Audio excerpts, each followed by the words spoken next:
Mollie Hemingway, the editor-in-chief of the Federalist, a conversation I've been looking forward to all morning. Good morning, Mollie. Welcome. Good to have you here. There is 1,000 things that I could talk to you about, but everything that is in your pile this morning that I want to cover happens to be dealing with the media bubble, and I got to run stuff by and get your take on it. Let's start with the story over the last day or two, which is this terrorist attack, domestic terrorist attack at a police depot outside of Atlanta. And without getting your take on it initially, I want you to react to Norah O'Donnell's take on it on the CBS Evening News last night. Jacob, can we play cut 24 for her? Tonight, 23 people are charged with domestic terrorism after a violent protest at the site of a planned police and fire training facility near Atlanta. Activists dressed all in black attacked the construction site and officers late Sunday with fireworks, Molotov cocktails, rocks, and bricks. The police chief says many of those arrested were from outside Atlanta, and their goal was anarchy.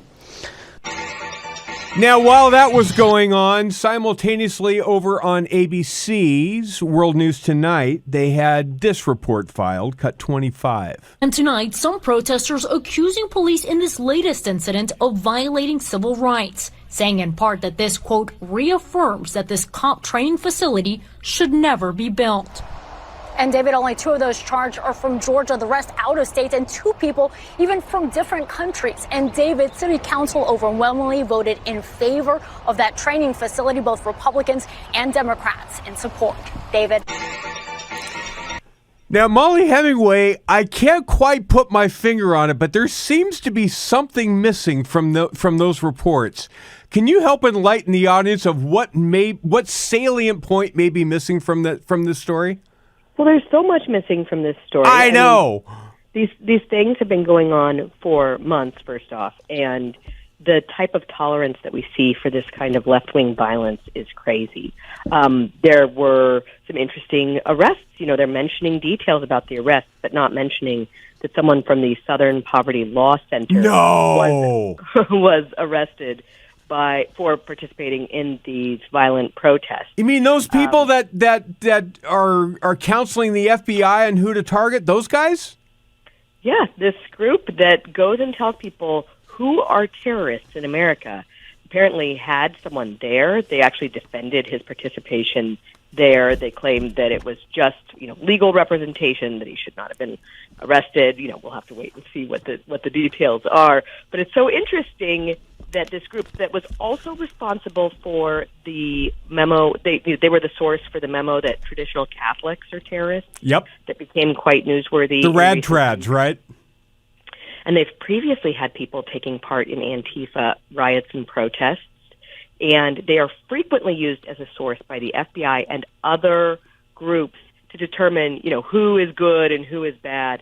And they never should have been doing this because for years now, unfortunately, the Southern Poverty Law Center has become a radical, extreme group, including that they were the people that posted a map that helped another terrorist locate the Family Research Council in Washington, D.C. Absolutely. Where he came to shoot everybody up and ended up shooting, only being able to shoot the security guard, right?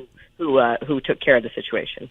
Absolutely. Next media story for Mollie Hemingway. CNN staff ordered to ignore the lab leak because it sounded like a Trump talking point. This is Spencer Brown writing for our sister site over at Town Hall. The order to not run down leads related to a lab leak in China came, according to fresh reporting from Fox News Digital, from the Facts First Network's then president, Jeff Zucker. His reasoning? It was a Trump talking point. Mollie Hemingway.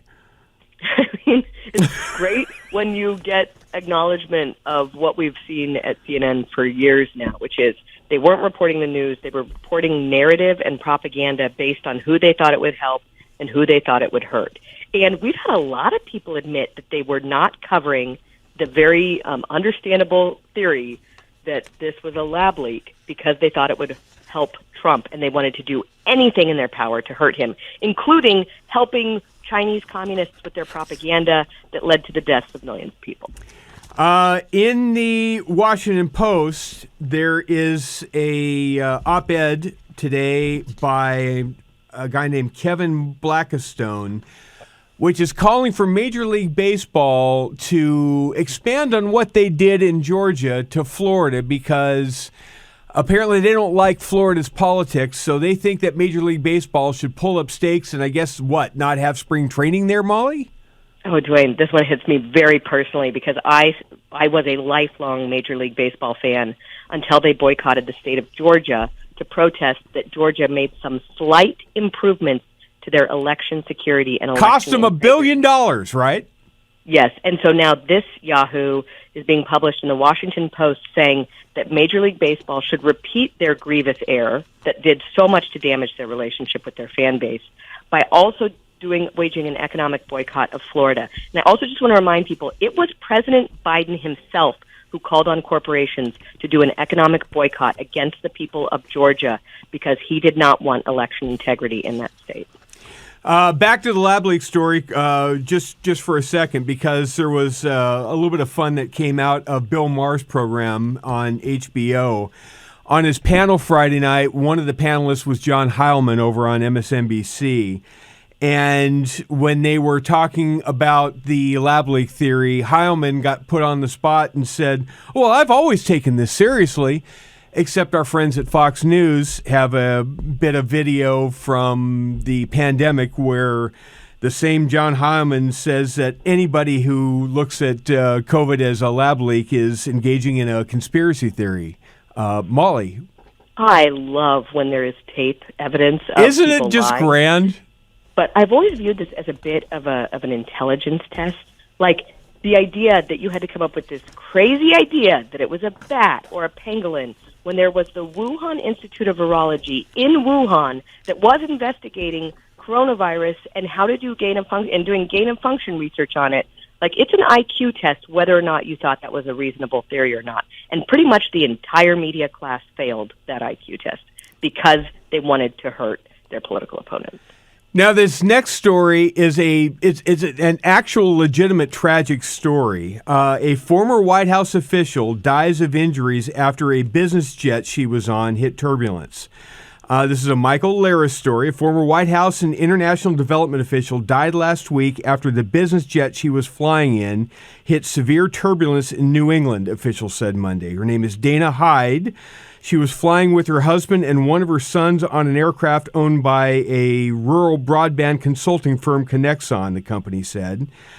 And it's a tragic story, and prayers for her family. You know, there's no fun to be had out of this, except if you looked online at the Washington Post, right below the title of the story, former White House official dies of injuries, by Michael Laris, right below that it says, more coverage, climate change is raising flight turbulence risks. Here's what to know.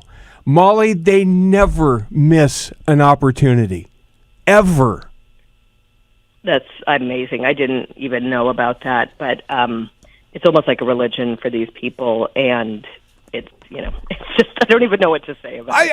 I mean, the family has just coming to grips with a sudden loss of their mom, and the Washington Post is, see, this is all because of climate change's fault. Here's what you need to know about climate change.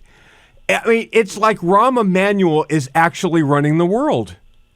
Well, he is, in a way, and he's definitely running the media because so much of our corporate media, unfortunately, view their job as information warfare, constantly pushing a narrative and propaganda. It would be a waste for the Washington Post, in their mind, to run a story without also pushing their political agenda at the same time. And so we get very, just an inability to be human and normal because politics becomes so important for these people. There is a quick pushback, just quick 30-second reaction. The Los Angeles Times ran a piece about John Oliver going after Ron DeSantis as a petty autocrat and bully. And in filing their piece, they asked for comment from the Ron DeSantis team. They asked Brian Griffin, the press secretary, to respond, and they said that he didn't respond. Well, he did. His response is, John Oliver is irrelevant. They chose to ignore the response and just said they didn't respond, Mollie. Quickly, 10 seconds. They lied. It's wrong, but Ron DeSantis' team is treating the media as they deserve to be treated. And publicizing the exchange. Mollie Hemingway of the Federalist, thank you very much. Lots to be had at the media bubble's expense, and Mollie's a great commentator on it over at the Federalist.